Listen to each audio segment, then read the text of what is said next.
to make it clear. Order. I did not make the comment. Well, it's not about taking away rights. It is about giving opportunity. Good ladies and gentlemen, good evening and welcome to Citizen A, where we wrap the week's current affairs with the best political team on television. Warning, we're as fair and balanced as Fox News. Joining me tonight are my ever-evolving panel of bloggers and opinion shapers. He is the editor of independent news site, commentator and journalist, Selwyn Manning. And he is an author, a columnist and political commentator.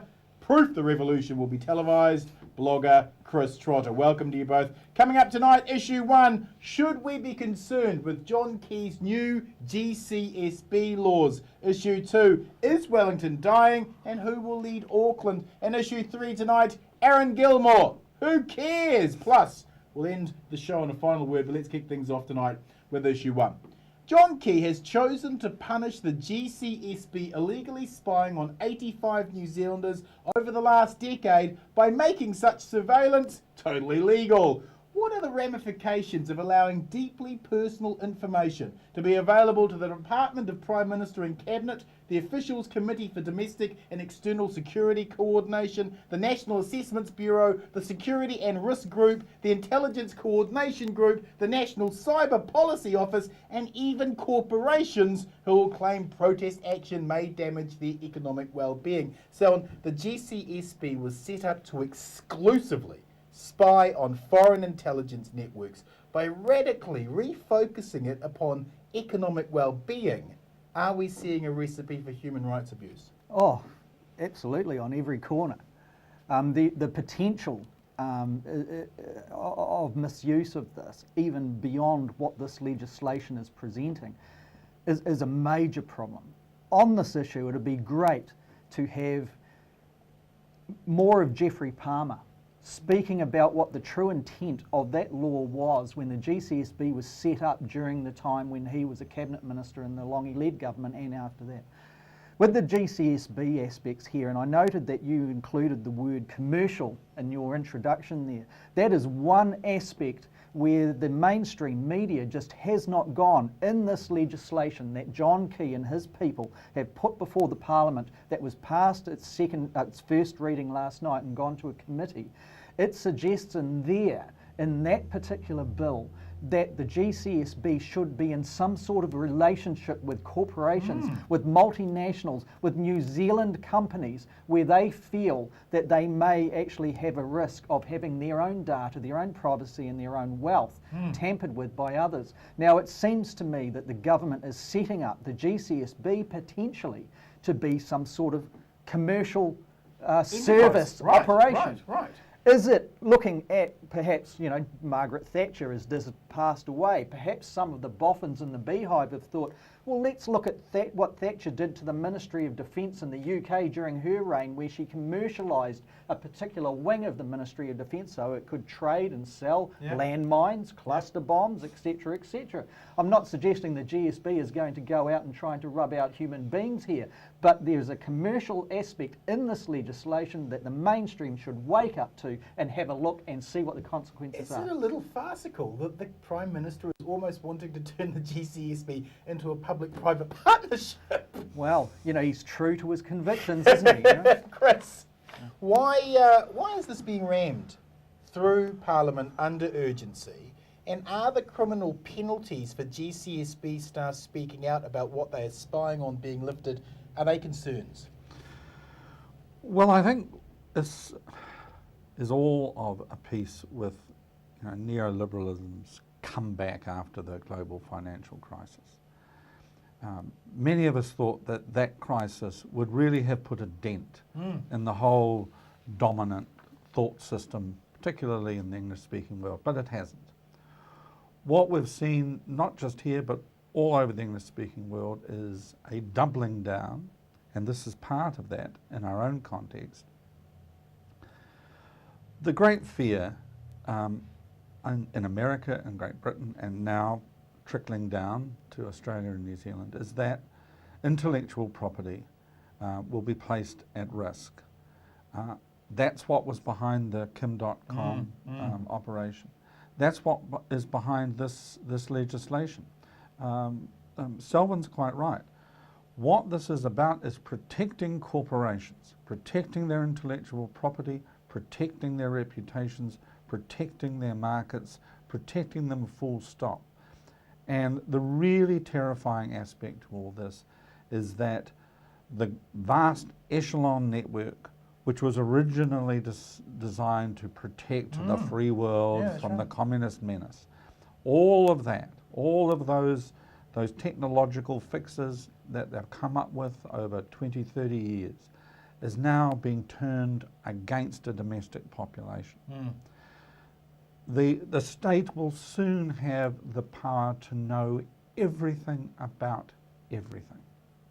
You think of the extent to which our lives are now digitalised, all the information that we rely upon every day, our cell phones, our banking, for goodness sake, is all done on the internet now. Who visits a bank? All of these transactions, all of these communications are now vulnerable to the GCSB. Any corporation which feels itself under threat. Is some group of people going to interfere with Fonterra's ability to boost its exports? Well, that would tend to suggest that the economic well-being of New Zealand, which is now part and parcel of the objectives of the new legislation, could be conceivably at risk quickly. Let's come up with an order that not only targets perhaps a few key individuals, but a whole class of individuals. For example, all the members of Greenpeace, all the members of the Labour Party. I mean, people do not grasp the magnitude of the change that is being suggested. Just pick up on that, just so it's really clear, because what Chris has underscored there is vital. This bill, when it gets into law, and it will get into law, it does not just allow the Prime Minister to sign off a surveillance warrant on an individual. What Chris is highlighting here is absolutely right. He can sign off on all Greenpeace members. Yes, all unionists. And away they go. And we need to be mindful of this change. So on the internal politics of this is fascinating. Is this the rise of Winston Peters as a possible coalition partner for National? Oh yeah, that's in play. Yep. We can see that on a daily basis. It's clever politics by Winston Peters. Don't get me wrong, I'm not supporting his policies here. I'm saying it's clever politics, clever strategy. We saw the same thing being played out when Helen Clark was approaching the 2005 general election. Winston Peters thought to himself, right, she's going to need a lifeline if she's going to get into government again. She's not going to make it with the numbers that are coming her way. He positioned his party to be able to do that so that National was blocked out. This time round, I'm not saying he's pro-national, but he has picked up a similar thing. He has sniffed that wind, if you like, and he has detected that there's a good chance that the Labour Greens are going to pick up the next election. He is positioning so that if they don't quite get there, he can, you know, and so they're testing each other now. The other thing I think is really important to pick up on, and it's something that's happened in the last week, that letter, that open letter from the business community to the Labour Party and the Greens. Now this, I think, is a classic illustration of what I mean by, you know, neoliberalism doubling down. These guys have suggested that the policy released by the Labour Party and the Greens is damaging to New Zealand's international and domestic economic interests. Now, under the new legislation, that would be grounds for finding out, for example, are these guys serious? I mean, you know, are Russell Norman and David Shearer really serious about this policy? Perhaps we should find out. Look, you're suggesting, hold on. So you're suggesting the our own spying agency would look into, under these new powers, you're suggesting they would go as far as spying on the leaders of the opposition party? Look, the official... they spied on Keith Locke while he was we know that. But it gets even more serious now, because let's take the Officials Committee on Domestic and External Security. The Treasury's Secretary sits on that committee. The Treasury Secretary could very easily make an argument, put on the agenda, look, we could find ourselves up on the receiving end of the WTO's penalty provisions here. How would that affect New Zealand's current credit ratings if that were to occur? So they can self-justify all this. And the law explicitly allows them to do so. Right. They could say national security, economic well-being, our international standing are all at risk. We really need to know whether this is going to come into play. And once again, Chris is not making up a scenario here. About 2 weeks ago in Parliament, during question time, Russell Norman, leader of the Green Party, was challenging Bill English, representing the Prime Minister, over an issue relating to this GCSB stuff. Bill English turned to him and he made a pointed note to Russell Norman in the House where he said words to the effect of, if you are serious about wanting to actually get into government, you better think again about basically where you are going with your rhetoric here. These are serious kind of aspects. Walk me through this, Chris, as New Zealanders. We couldn't get up on our hind legs fast enough and scream nanny state when it was the repeal of Section 59. And there's a lot of arguments about how much of a manufactured problem and hysteria that was. Yet we are so reticent to get up, to also stand up and be equally angry with Big Brother. What is it about the nanny state and Big Brother? I think it's a matter of public imagination. With Section 59, every parent who had ever cuffed their son or daughter on the back of the head because they were being stupid was able to imagine being criminalised. Yeah. Right. Being on the receiving end of that law. Yeah. And they didn't like it. But for most people, this is for other people. Yeah, for most people, the idea of the state wanting to know anything about them at all is so preposterous that they really discount it. And of course, there's the great line that the government and its defenders always trot out at times like this. If you've done nothing wrong, you've got nothing to fear. Well, you put that question to Arthur Allen Thomas. Final he did question, nothing wrong. He had plenty to fear. Final question to both of you on this. Hone Harawira called these powers dangerous and fascist. Is he right? They're certainly dangerous. And how do you define fascism these days? I mean, the whole thing is up for grabs, really. I think what we have seen in the most ironic situation where our Prime Minister, who was looking the most feeble Prime Minister in charge of a ministry, the most feeble minister in charge of any ministry that we've seen in my lifetime, I believe, getting confronted with a situation where his agency was illegally spying on people. It was illegal. So what does he do?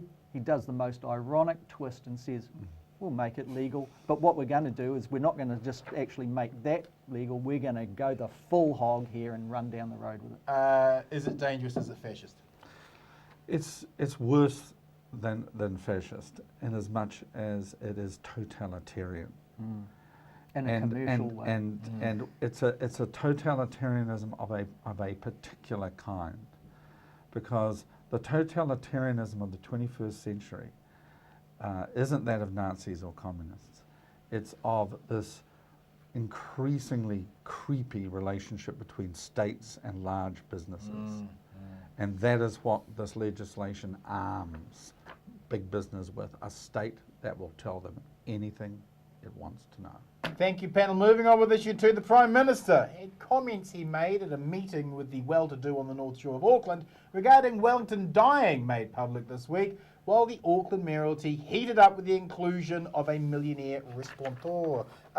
Chris, is the fact that these private comments are made by Kia at a swanky North Shore venue actually getting out? Is that the most interesting part about this? This is a Mitt Romney moment for the Prime Minister, isn't it?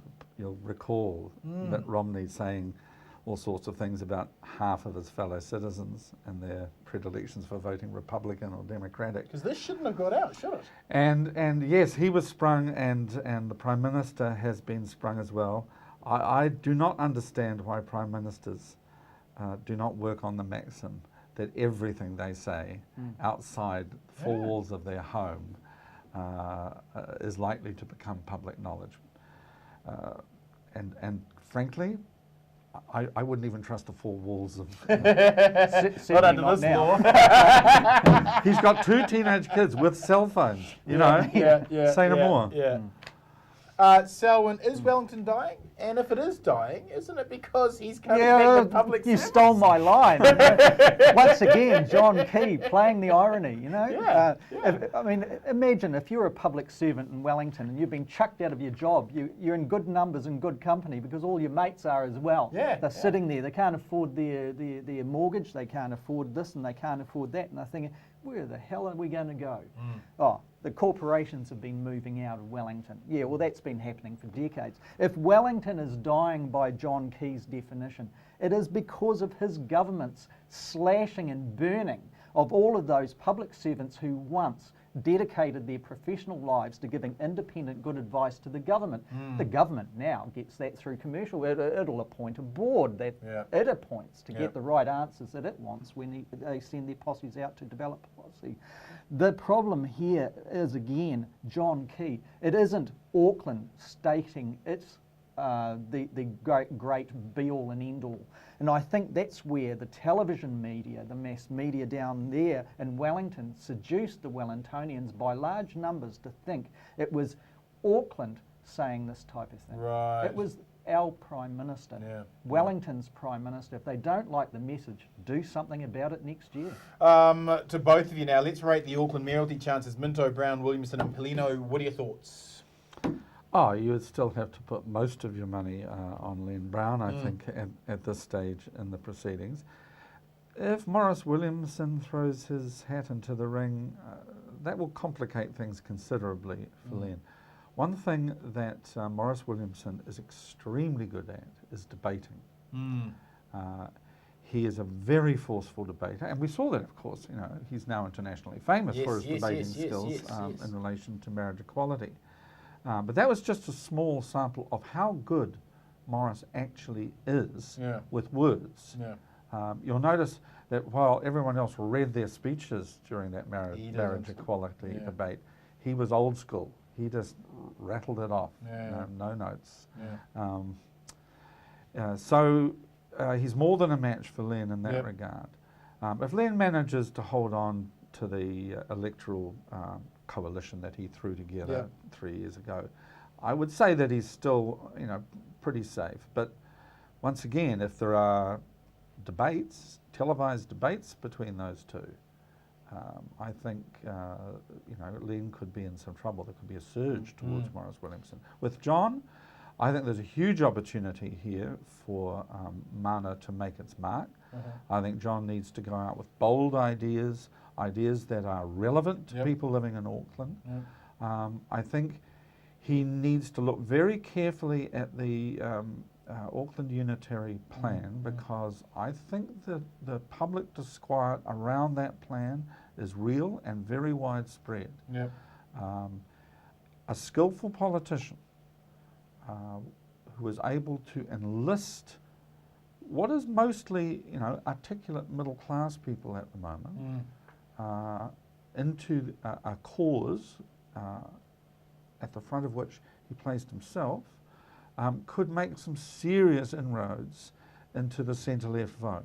And of course, with John Minto, you've got a whole generation of people my age who remember him from 1981. They may not agree with everything John Minto says, but he has enormous respect, I think, among people of my generation, for taking a stand, for not backing away, and a grudging, perhaps, admiration for the fact that he's held true to his principles right through from his 20s into his 50s, and that's not all that common. Selwyn, how do you counter a force like Maurice Williamson? Would it be a question of just pointing out, well, what would Auckland look like under National? Yeah, well, I think that might be a way. The other way would be, why is it that every time a politician from central government is reaching the end of their political life, they start looking for, I don't care where, but I want to be a mayor, to pinch good old Tim's phrase. But really, Maurice Williamson, with all due respect, are the good people in Pakuranga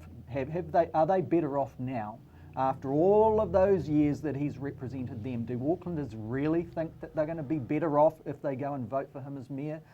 I don't think so. The other thing is the big solutions that'll be put before Auckland's public relating to any issue are not being driven from the beehive.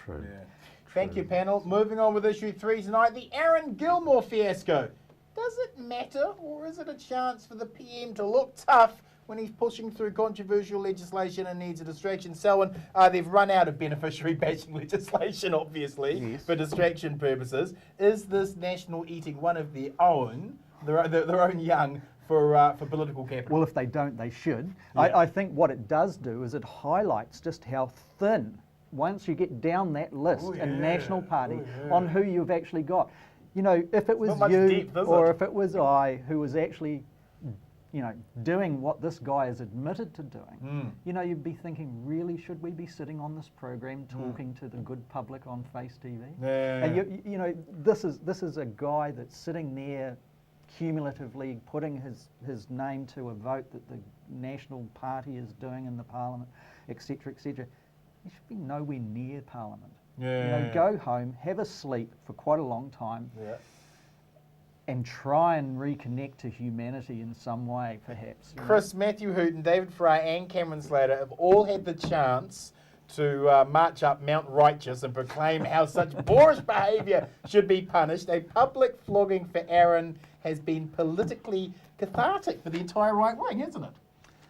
Oh yes, never let an opportunity to demonstrate your moral righteousness Oh, goodness no. pass you by. But really, a born-to-rule Tory in the National Party? Who would have thought? How shocking. How Exactly. surprising. I mean, once again, it's not so much the crime; it's the getting caught and the covering up that brings you down. But Yeah.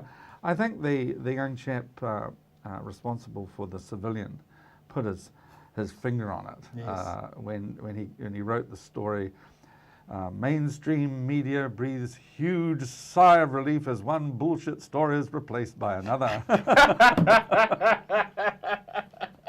Final question to both of you. Claudette is next on the party list. She's been here on this show, actually, with both of you. Will she be a great addition to the House? I will. I think if Gilmore goes, they still have to go and ask the other guy before Claudette has Oh, a shot. right, but he's already... He's turned down turned before, it but down, I've still got to ask that. So there's Yeah. a bit of a formality they have to. That's been debated a bit in cyberspace at the moment. No Yeah. doubt the GCSB is onto it. So maybe through the Prime Minister we'll get some clarification. But yeah, no, it's an interesting one. Claudette, well, you know, with due respect to Claudette, will Mangere be better represented by having a list MP in the Parliament? Let's see what she can do. Eh? Claudette Rankin. Oh, that's unfair. No worse than Aaron Gilmore. Well, that's pretty good. Look at that. And You could say something nice. I'm sure Claudette would front if she ever did something wrong. Fingers crossed. Let's, is he gone? Oh yes, he's gone. He's so gone? Whether or not he wanders around picking up his $140,000 of taxpayers' money for another 18 months, we'll have to wait and see. But when that ranking committee convenes sometime next year, he will not be within cooey of Is he gone? Oh yeah, it's just Yeah. a matter of time. And if the mainstream are looking for another good saucy story, perhaps the Georgie Pie one will keep them satisfied for another week. Yeah, that'll keep the important yeah, issues on the yeah. 6 p.m. news. Chris, your final word this week. Oh, I just have a huge brickbat to throw at Peter Dunn over the Feed the Kids legislation. This has been posted up by David Farrar on his blog. Apparently Peter Dunn replying to Peter George. But he says here, then there is the question of which group of children should we be focusing on? After all, not all children in schools will come from the same socioeconomic background, so should such a program be applied universally, which would be as expensive as it would be impractical? Well, go tell the Finns, go tell the Americans, go tell just about every civilized country in the world that provides food for their children that it's impractical. Miserable. Yeah.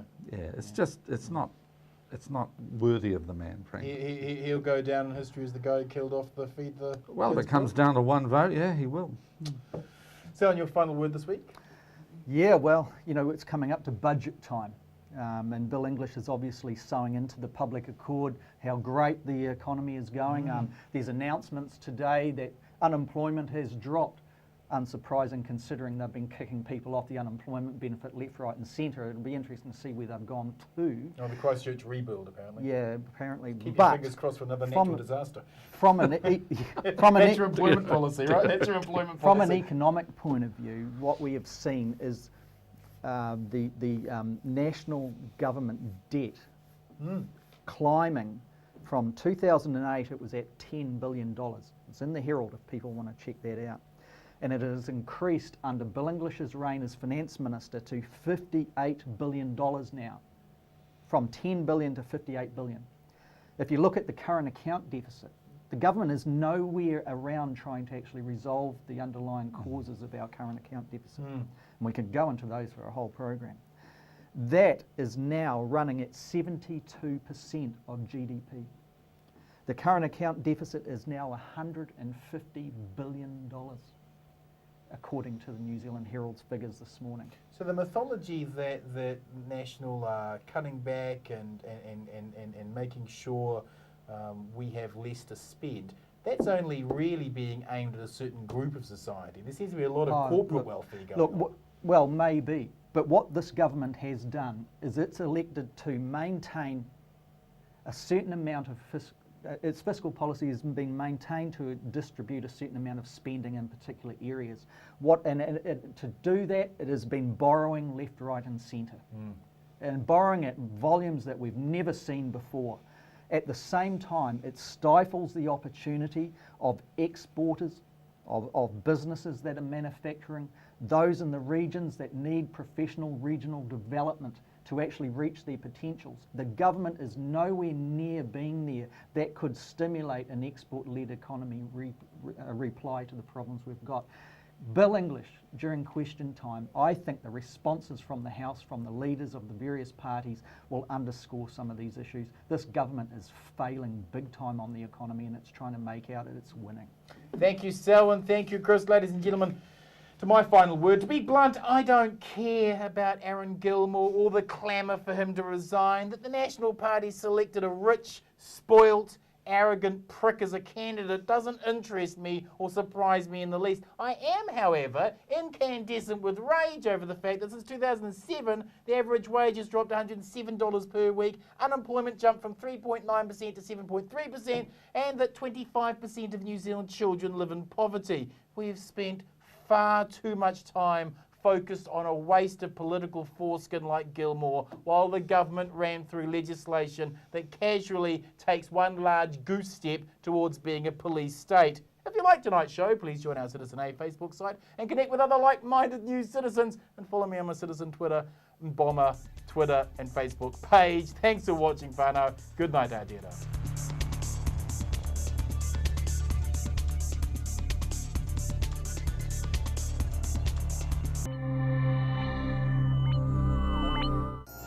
Supporting local content so you can see more of New Zealand on